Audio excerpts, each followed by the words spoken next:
Balczó Zoltán, a Jobbik alelnökkel szemközt vendége, jó reggelt kívánok, kérdezőtársaim pedig Balogh Ákos Gergely, a mandiner.hu belpolitikai rovatvezetője, és Szirmai Dávid, a Bors belpolitikai rovatvezetője. Szervusztok, jó reggelt kívánok nektek is.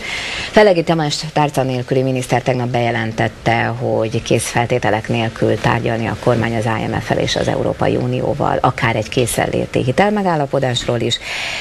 Aztán Molnár János, a Jobbik frakcióvezető helyettese rögtön azt mondta, hogy a párt határozottan elutasítja, hogy a kormány behódoljon a pénztőke diktátumának. Na most én nem tudom, hogy van-e deviza alapú hitele Molnár Jánosnak, de ha lenne, nem biztos, hogy ezt nyilatkozná, hanem a forint árfolyamáért aggódna, mert akár tetszik, akár nem. Most bizony jó részt éppen hitelmegállapodás körüli bizonytalanságok miatt dönti negatív csúcsait a forint.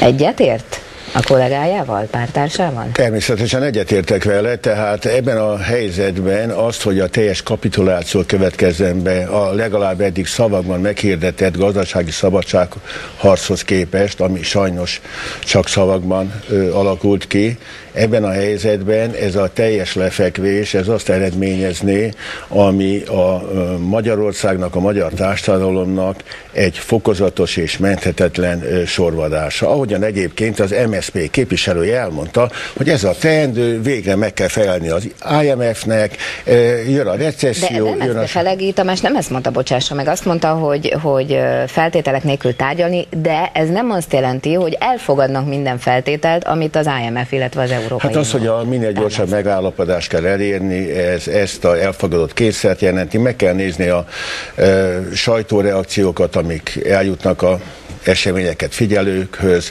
Az Egyesült Államokban már azt jelzik, hogy egy szakértői kormányra lenne szükség. A szakértői kormány, az látjuk, hogy gyakorlatilag egy IMF helytartónak a kinevezése. És egyébként annyit hadd mondjak, hogy a Jobbik kezdetétől mondta, hogy a magyar társadalom egyik legnagyobb problémája a deviza hiteleseknek a kérdése, és mi nem értettünk egyet azzal, hogy a magánpénztár nyugdíj vagyonból az a bizonyos 2700 milliárd forintnak a felhasználása hogyan történt. Tehát az, hogy ebből rögtön körülbelül 1400 milliárdot visszafizetett az ország az államadósság csökkentésére, azért, hogy ilyen alapon egy olyan GDP-hez mért arányt tudjon fölmutatni, hogy aztán a pénzügyi piacot kishozammal... Ön azt mondja, hogy az ország egyik legnagyobb problémája a devizahiteles problémája. Ennek ellenére most azt mondja tulajdonképpen, hogy maradjon ilyen magas az árfolyam, mert ugye az vitathatatlan, hogy az árfolyam az azért alakult ki, azért olyan, amilyen, mert a kormány és a nemzetközi pénzpiac között nincsen megállapodás, vagy nincs megegyezési hajlam. Önök azt mondják, hogy maradjon ilyen magas, a lényeg az, hogy legyünk függetlenek és járjuk a magunk útját. Hát engedje meg, hogy egy hasonlattal éljek, tehát amikor egy szakmai stáb egy válogatott mérkőzésen azt mondja a szövetségi kapitánynak a 15. percben, hogy ez egy rossz taktikának, vereség lesz a vége, és eljutunk a 80. perchez, egy embert kiállítottak, 3-0-ra vezet az ellenfél, hogy egy kicsit visszamenjek oda néhány mondatban, hogy a megoldás hogyan kínálkozott. Tehát azt, hogy ezt az 1400 milliárdot arra használta föl a kormány, hogy azt mondta, íme 78%-ra lement a GDP-hez képest az adósság, és minket most már alacsony hozamra is finanszírozni fognak. Mindig elmondtuk, hogy ez nem egy kiszámítható helyzet, mert bekövetkezhet olyan euróválság, és ennek gyakorlatilag a következményeit is át kell éljük, ami alapján ez a szám rögtön fölmegy 82-re, ehelyett ebből az összegből 2 dolgot kellett volna csinálni. Meg kellett volna menteni a devizahiteleseket, ami akkor még körülbelül 900 milliárd forintból megoldható lett volna, a másik pedig igenis a magyar kis- és középvállalkozásokat kellett volna olyan módon helyzetbe hozni, hogy a magyar gazdaság megerősítése révén lehessen azokat a tárgyalásokat megkezdeni, ami szerintünk elkerülhetetlen, nevezetesen az államadósságnak egy bizonyos újratárgyalása, hiszen ma már ott tartunk, hogy 10% hozamra adnának nekünk, ugye megújítani az állampapírokat, miközben 4,5% körüli az infláció, 11. amit tervezünk, 11, 4,5, fél százalék a várható hivatalos gazdasági növekedés, és mindenki azt mondja, hogy az adósság csapdának az a közgazdasági definíciója, hogy ezek a bizonyos reál hozamok, ezek, amiket ugye állampapírok kapnak, ezek jóval magasabbak, mint a GDP növekedés. Tehát fehére-feketén látszik, hogy egy kinőhetetlen államadósság helyzetbe kerültünk azért, mert ezt az összeget nem arra használtuk föl,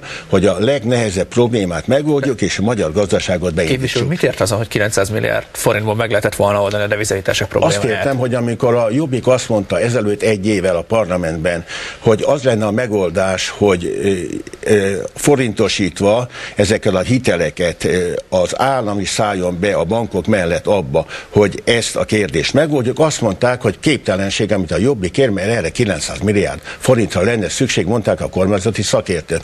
Itt sajnos ez a hajó úgy néz ki, hogy bizonyos szempontból elmegy, mert sokkal nagyobb összegre van szükség. De az államadósság újratárgyalásáról mi sose azt mondtuk, hogy holnaptól ne fizessünk, de itt vannak az élő példák.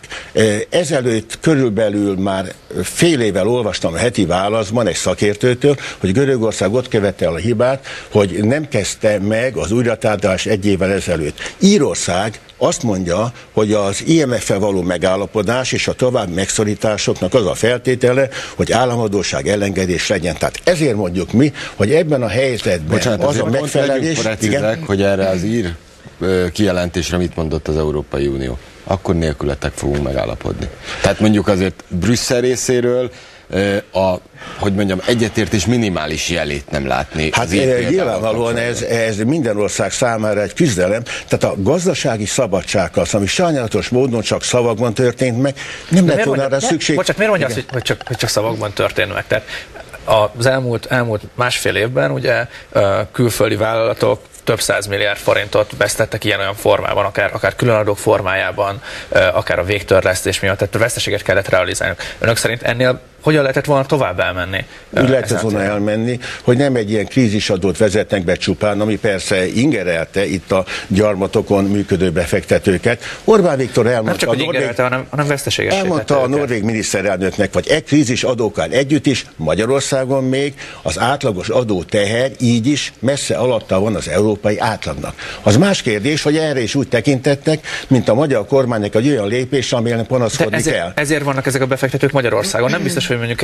egy nyugat-európai adószinttel Magyarországra jönne egy komoly nemzetközi vállalat. Ha mi azt mondjuk, hogy adunk nekik kedvezményeket... Akkor azt mondják, hogy legyenek magasabbak az adók. Persze, azt mondjuk, hogy adunk kedvezményeket befektetéskor számukra, amikor idejönnek, kapnak egy viszonylag olcsó szakképzett munkaerőt, amelyiknek nincs meg a védettsége a törvények és a szabályok kapcsán, akkor legalább a közterviselésbe vegyenek részt.